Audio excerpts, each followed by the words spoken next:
આ વખતે સ્થાનિક ઉમેદવાર જે રીતે ગુજરાતમાં થઈ રહ્યા છે તો અમદાવાદમાં જે રીતે વાત કરીએ તો જે મીમનો ઉમેદવાર પહેલા વખત હતો આ વખતે કોંગ્રેસમાંથી ઉમેદવારી કર્યા છે। હવે પહેલાં જે ઉમેદવારી એ કરતા હતા એના સામે હરીફ જે રફીક શેખ આવે એના સામે ઊભા થયા છે, જે કાલે જોડે બેસીને ખાતા હતા।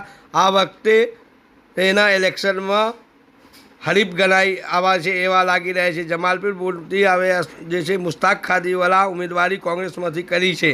જે રીતે આપે જોઈ શકો છો જે જમાલપુરથી આ વખતે કરવામાં આવી રહ્યા છે। હવે જોઈએ શું થાય છે। હવે મુસ્તાક ખાદીવાલા શું કહેવા માંગે છે આવો જાણીએ। તો ના ગણાય, આપણે હરીફ તો કોંગ્રેસ અને ભાજપ હોય છે, તો હરીફ તો પહેલાં એમને ગણાય જ નહીં મારી દ્રષ્ટિએ અને લોકોની પ્રજાની દ્રષ્ટિએ।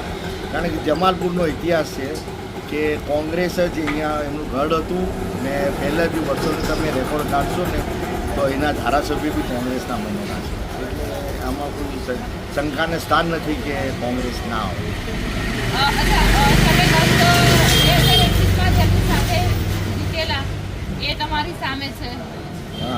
હા, મારી સાથે જીતેલા હતા ને એ અત્યારે મારી સામે અપક્ષથી લડી ગયા છે।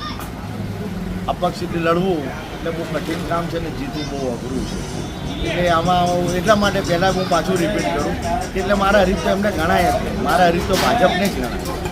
તમને મીમથી મોહ ભંગ કેમ થયા? તમે ગયા વખતે જીત્યા હતા, મોહ કેમ ભંગ થયા? આમાં મીમની અંદર શું છે, એક તો પ્રોટોકોલ નથી, વિઝન નથી કામ કરવાનું, સિસ્ટમ નથી, ડેકોરમ નથી, ડિસિપ્લિન નથી। હવે એ પાર્ટીની અંદર આપણે ત્યાં જઈએ, હોદ્દેદાર ત્યાં જાય અને પ્રોટોકોલ ના સચવાતું હોય તો ઉમેદવારો જીતેલા ઉમેદવારોને ધક્કા મારીને પાછળ ઊભું રહેવું પડે, તો એ તો રાજકારણની અથવા કોઈ પાર્ટીની સિસ્ટમ નથી।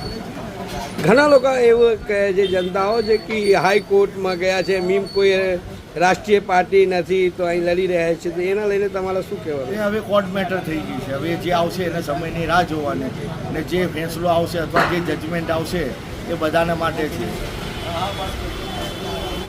ऐसे ही अन्य खबरों के लिए चैनल को सब्सक्राइब कीजिए। खबरों का नोटिफिकेशन पाने के लिए बेल आइकॉन को जरूर दबाएं।